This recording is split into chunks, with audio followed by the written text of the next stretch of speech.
మన రక్షకుడైన మన ప్రభు అయిన యేసుక్రీస్తు నామంలో మీ అందరికీ కూడా హృదయపూర్వక శుభములు తెలియజేస్తా ఉన్నాను. దేవుని కృపను బట్టి మరొక దినము చూసే ధన్యత దేవుడు తన కృప చేత మనకు అనుగ్రహించి మనల్ని సజీవునికి పెట్టిన దేవాతి దేవుడైన మన రక్షకుడైన మన ప్రభు అయిన యేసుక్రీస్తుకు కృతజ్ఞతాస్తుతులు చెల్లిస్తా ఉన్నాను. ప్రియ దేవుని సంగమా, దేవుని ప్రజల గడిచిన వారమంతా కూడా మీ దగ్గరికి నేను వాక్యం ద్వారా రాలేకపోవడానికి కారణం ఏంటంటే, మా అన్నయ్య కుమారుడు, రెండో కుమారుడు కొంపెల్లి జోయల్ శాంసన్ మరి సెప్టెంబర్ 8వ తారీఖు ప్రభు పిలుపునందుకొని ఈ లోక ప్రయాసం నుంచి విడుదల పొందుకున్నాడు. మరి కొంపెల్లి జోయల్ శాంసన్ నా పరిచర్యలో, నా సేవలో ఎంతగానో నాకు సహాయకుడుగా ఉంటూ మరి దేవుని యొక్క పరిచర్యలో అనేక పరిమాణాలు మరి కారు నడుపుతూ మా ప్రయాణాలలో, మా పరిచర్యలో మాకు తోడుండి మాకు సాయం చేసిన వ్యక్తి. కాబట్టి కుటుంబంలో ఆ గాయం అనేది ఏర్పడినప్పుడు మరి కుటుంబం అంతా కూడా దుఃఖ సాగరంలో ఉన్నాము.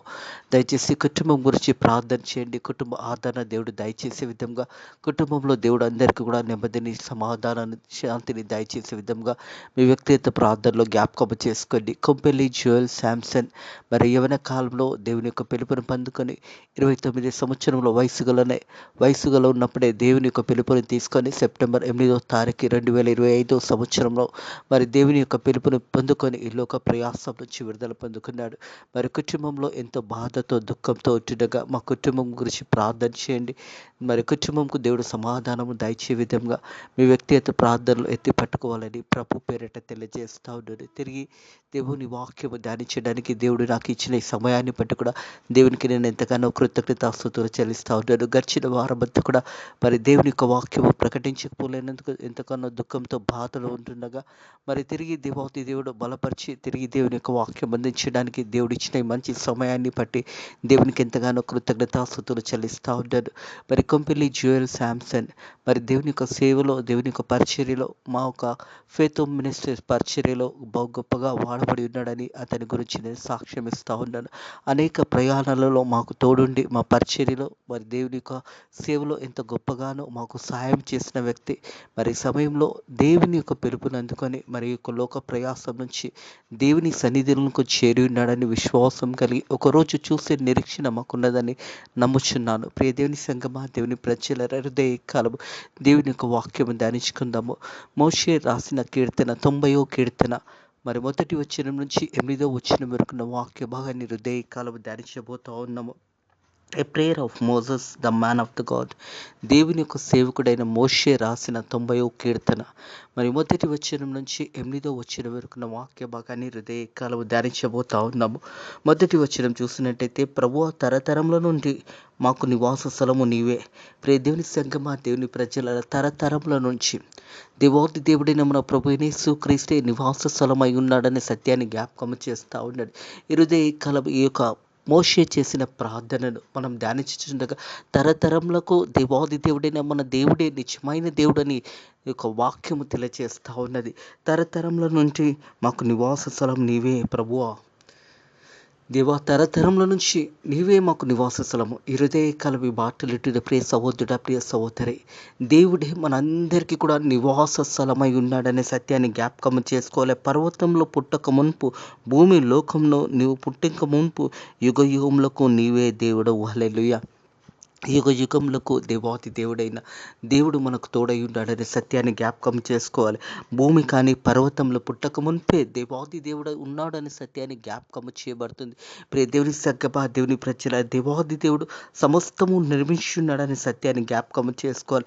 మనం ఒకసారి ఆది కాండము చూసినట్టయితే, ఆది కాండము 2వ అధ్యాయం 7వ వచనం మొదటి అధ్యాయము 7వ వచనం చూసినట్టయితే, మొదటగా ఆది కాండము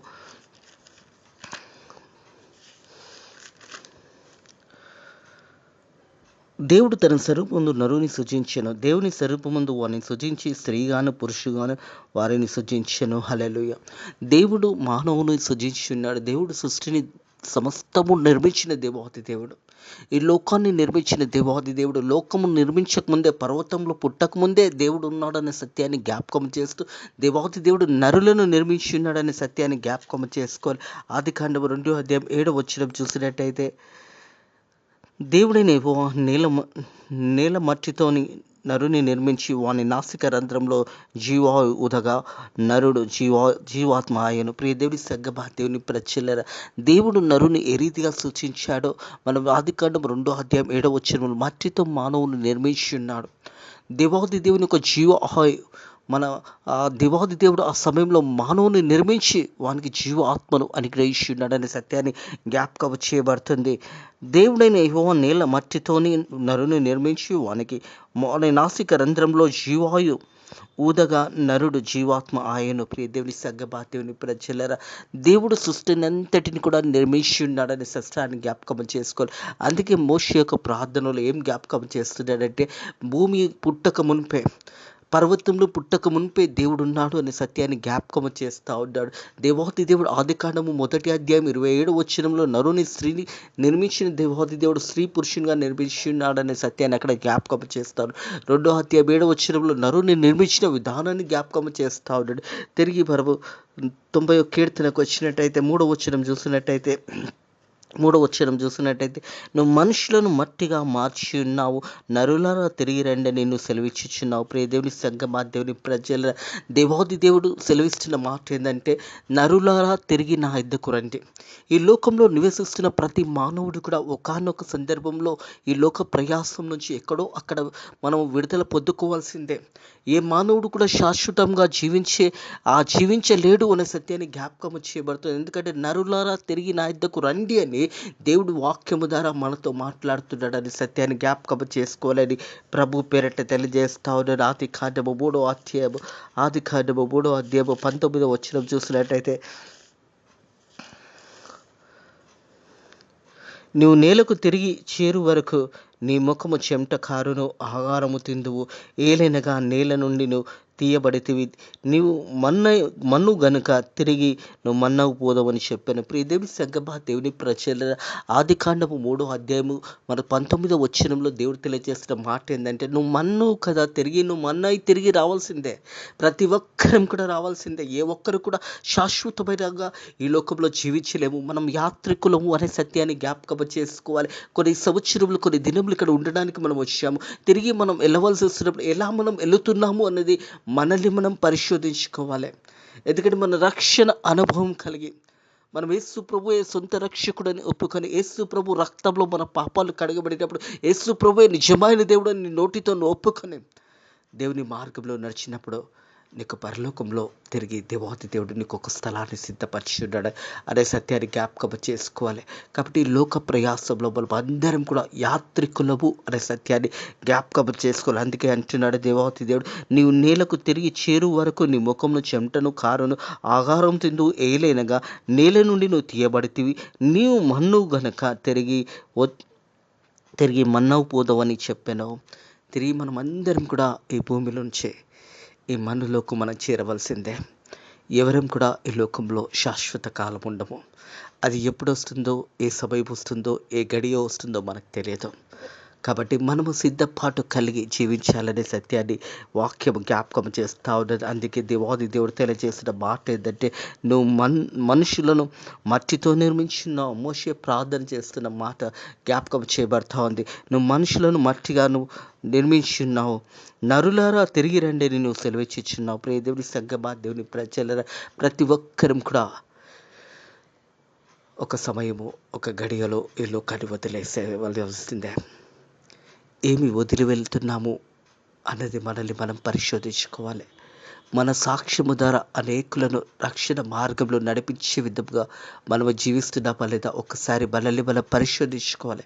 ఎలా జీవిస్తున్నామో, మనం ఒక దినం మరణిస్తే ఎలా మనము దేవుని సన్నిధిలో చేరగలుగుతామో ఒక్కసారి పరిశోధించుకోవాలి. ఈ లోకంలో జీవిస్తున్నప్పుడే యేసు ప్రభుని సొంత రక్షకుడుగాను అంగీకరించుకొని, యేసు ప్రభు రక్తంలో నీ పాపాలు కడగబడినప్పుడు, నువ్వు యేసు ప్రభు ఒక మార్గంలో నువ్వు నడిచినప్పుడు, వాక్యానుసారంగా నువ్వు జీవించినప్పుడు నిత్య పరలోక రాజ్యానికి చేరగలుగుతావు అనే సత్యాన్ని జ్ఞాపకం చేసుకోవాలి. శరీరానికి మరణం ఉన్నది కానీ ఆత్మకు మరణం లేదు అనే సత్యాన్ని జ్ఞాపకం చేసుకోవాలి. ఈ శరీరం కుళ్ళిపోతుంది, ఈ శరీరము పాతపెడుతూ సమాధి చేయబడుతుంది, కానీ ఆత్మకున్నదే మరణం లేదు అనే సత్యాన్ని జ్ఞాపకం చేసుకోవాలని ప్రభు పేరిట తెలియజేస్తూ ఉంటాడు. కాబట్టి మనం అందరం కూడా ఈ యొక్క లోక ప్రయాసం నుంచి ఒక దినం వదిలివెళ్తున్నప్పుడు ఏ రీతిగా మనం జీవిస్తున్నామో మనల్ని మనం పరిశోధించుకోవాలని ప్రభు పేరట తెలియజేస్తా ఉన్నాను. నీ దృష్టికి 1000 సంవత్సరములు గతించిన నిన్నటి వలె ఉన్నాను, రాత్రి అందులో ఒక జాము వలె ఉన్నది. ప్రియ దేవుని సంగమా, దేవుని ప్రజల, దేవుని దృష్టికి ఎలా ఉన్నదంటే, ఒక దినము మనం చూసినట్టయితే ఇంకో దినము దేవుని దృష్టిలో చూసినట్టయితే నీ దృష్టికి 1000 సంవత్సరములు గతించిన నిన్నటి వలె ఉన్నాయి. 1000 సంవత్సరములు గడిచినా కానీ నిన్నటి వల్లనే ఉన్నది. మన ఆత్మీయ జీవితంలో మన ఆయుష్ కాలము 70 సంవత్సరములు, అధిక బలమైతే 80 సంవత్సరములు అవి ఆయాసము దుఃఖంగా ఉంటుందని దేవుని వాక్యం తెలియజేస్తుంది. కాబట్టి దేవుని దృష్టిలో మరి ఎలా ఉన్నదంటే, ఒక దినము చూసినట్టయితే 1000 సంవత్సరములు గతించిన నిన్నటి వల్లనే ఉన్నాయి. రాత్రి అందులో ఒక జాము వల్ల ఉన్నాయి. రాత్రి అందు ఒక జాము వల్ల ఉన్నాయి. దేవుని దృష్టిలో మరి ఒక దినము 1000 సంవత్సరముల లాగా ఉన్నాయన్నమాట జ్ఞాపకము చేయబడుతుంది. ప్రియ దేవుని సక్కబా, దేవుని ప్రజల, వరద చేత నెట్టినట్టు నీవు వారిని పొరగొట్టు వేయగా వారు నిద్రించుదురు. ప్రియ దేవుని సంగమా, దేవుని ప్రజల, పొద్దున వారు పచ్చి గడ్డ వల్ల చిగురించుదురు. ఒక దినము, ఒక సమయము ఎలా వస్తుందో మనకు తెలియదు. ఈ సమయంలో మనం ఉన్నాము, రేపటి సమయంలో మనం ఉంటామో లేదో తెలియదు. కొద్ది సమయమైన తర్వాత మనం ఈ లోకంలో ఉంటామో లేదో తెలియదు. కానీ ఒకటి మాత్రము సత్యము, రక్షణ అనుభవం కలిగి దేవుని చిత్తానుసారంగా దేవుని మార్గంలో నడిచినప్పుడు నిత్య జీవంలోకి మనం ప్రవేశింపగలుగుతామనే సత్యాన్ని జ్ఞాపకం చేసుకోవాలని ప్రభు పేరట తెలియజేస్తా ఉన్నాను. ప్రియ దేవుని సంగమా, ఒక వరద ఎలా అయితే కొడుతూ ఒక వర్షం వచ్చినప్పుడు కానీ ఒక సముద్రంలో వరద ఎలాగ కొడుతుందో అలాంటి జీవితాలు మన జీవితాలు. యాకోబు రాసిన పత్రికలో అంటాడు, మన జీవితాలు ఆవిరి వంటివి జీవితాలు. కొద్ది సమయం ఉండి కొద్దిసేపులో మాయమయ్యే జీవితాలు మనం. ఉదయకాలంని ఆ పువ్వు ఎరితైతే ఆ చెట్టులో చిగురిస్తుందో సాయంకాలం అయినప్పుడు రాలిపోతుంది. అలాగే మన జీవితాలు కొద్దిసేపు ఉండి కొద్దిసేపట్లో మాయమయ్యే జీవితాలు మన జీవితాలు.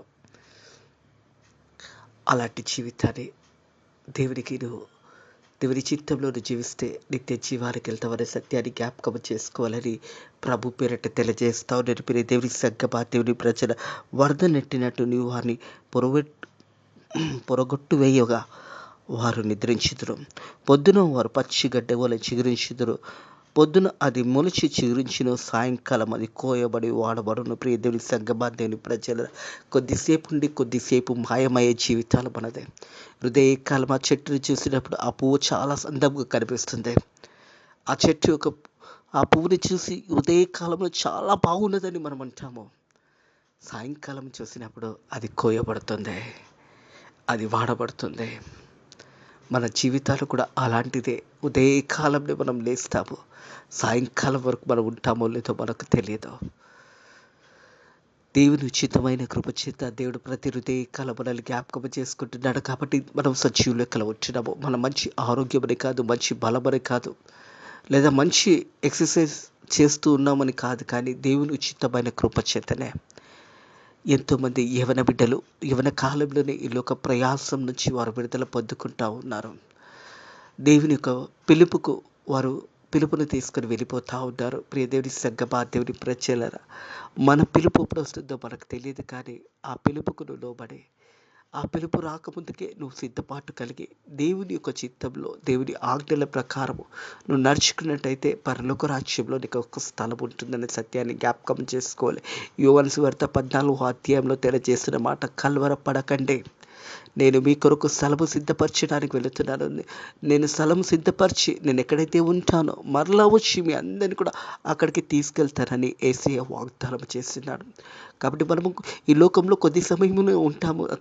కొద్ది సమయం తర్వాత మనం వెళ్ళిపోతున్నప్పుడు ఏమి వదిలి వెళ్తున్నాము? మన కుటుంబానికి, రాబోయే తరానికి ఒక్కసారి మనల్ని మనం పరిశోధించుకోవాలి. ఎందుకంటే హృదయ కాలంలోనే ఆ పువ్వు వికసిస్తుంది, సాయంకాలం అది కోయబడి వాడబడుతుంది. మన జీవితాలు కూడా కొద్ది సమయం ఉండి కొద్ది సమయంలో మాయమయ్యే మన జీవితాలు. ఎలా మనం జీవిస్తున్నామో, ఎలా మనం ముందుకు సాగిపోతున్నామో ఒక్కసారి మనల్ని మనం పరిశోధించుకోవాలని ప్రభు పేరట తెలియజేస్తాను. పొద్దున వారు పచ్చిగడ్డ వల్ల చిగురించును, పొద్దున అది మొలిచి చిగురించును, సాయంకాలం అది కోయబడి వాడబడును.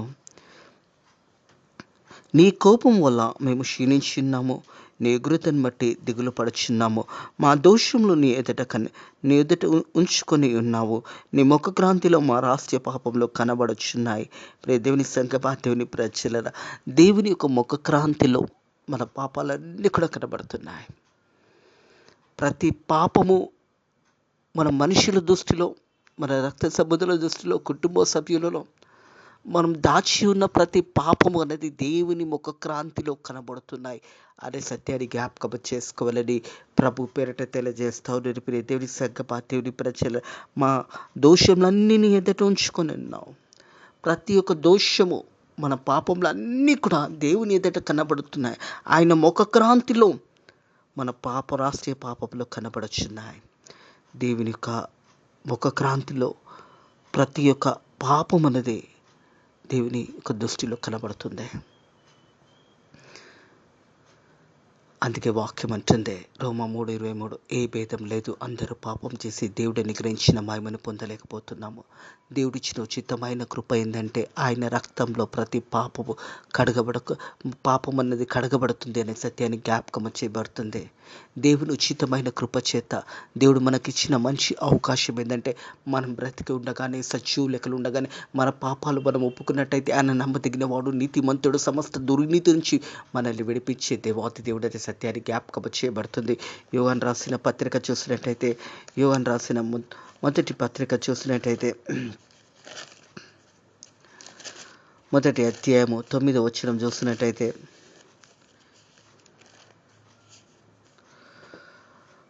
మన పాపమును మనం ఒప్పుకునే ఎడల ఆయన నమ్మదగిన వాడు, నీతిమంతుడు గనుక ఆయన మన పాపములను క్షమించి సమస్త దుర్నీతి నుంచి మనల్ని పవిత్రులుగా చేయను.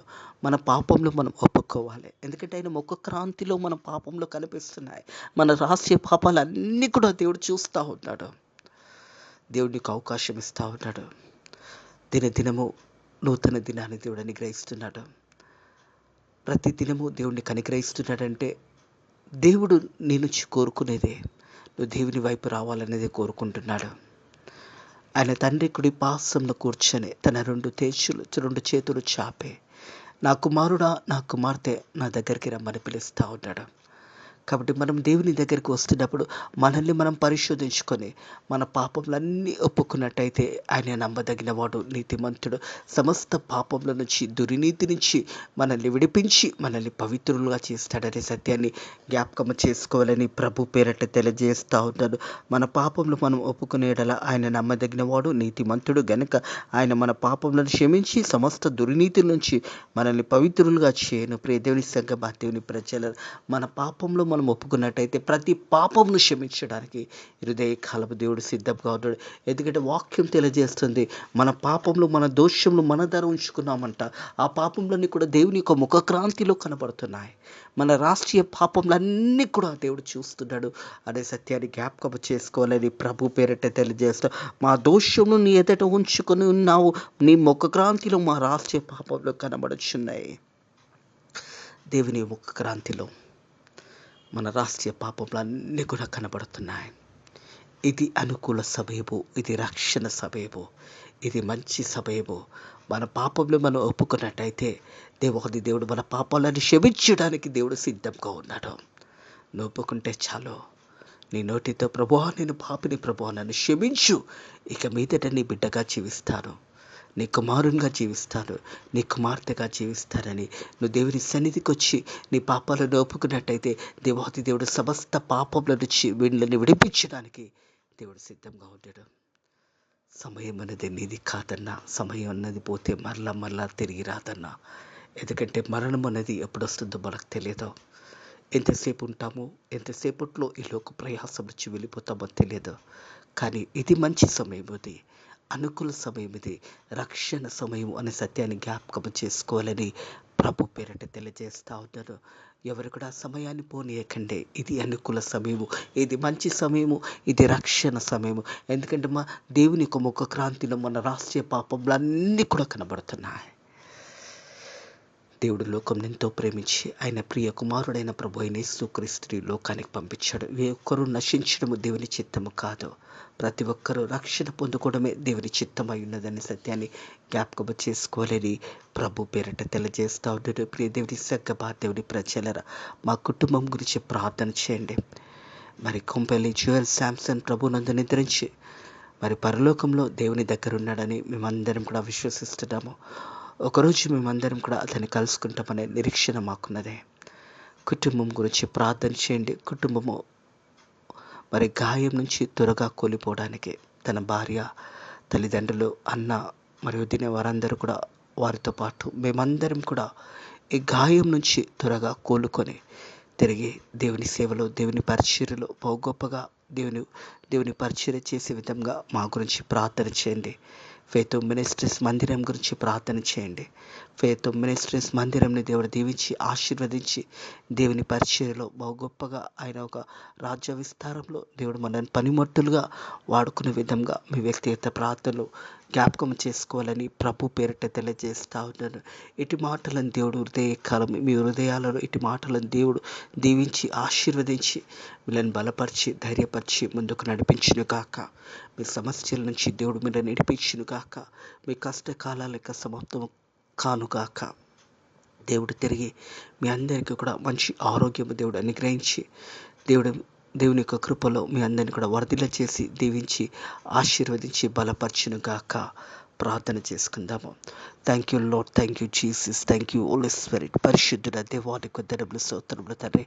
90వ కీర్తన ద్వారా, మోషే యొక్క ప్రార్థన ద్వారా మాతో మాట్లాడి మనల్ని బలపరిచిన దేవానికి వందనములు, స్తోత్రములు తండ్రి. ప్రభా, హృదయ కలం ఈ వాక్యమైన బిడ్డలను కూడా దీవించండి, ఆశీర్వదించండి తండ్రి. మరి కొంపెల్లి జ్యువెల్ శాంసన్ తండ్రి నేను ఎందుకు నిద్రించి ఉన్నాడని నమ్ముచున్నాను తండ్రి. కుటుంబంను ఆదరించండి, కుటుంబంను బలపరచండి తండ్రి. కుటుంబంలో నెమ్మదిని సమాధానాన్ని దయచేసి తిరిగి బిడ్డలను బలపరిచి నీ వాక్యానుసారంగా కుటుంబం అంతా కూడా తిరిగి జీవించడానికి నీ కృప ద్వారా సాయం చేయండి. అలాగే తండ్రి ప్రభా, ఈ రోజంతా కూడా నీ కృపలో మనల్ని కాపాడి దీవించి ఆశీర్వదించమని నజరుడైన యేసుక్రీస్తు నామంలో ఈ ప్రార్థనని వేడుకుంటున్నాము తండ్రి.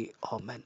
మన రక్షకుడైన మన ప్రభు అయిన యేసుక్రీస్తు యొక్క కృప, సమాధానము, నెమ్మది ఎప్పుడు ఎల్లప్పుడూ సదాకాలము మీకును, మీ కుటుంబంలోకును, మీ బిడ్డలకును తోడై నీడై ఉండును గాక. ఆమేన్.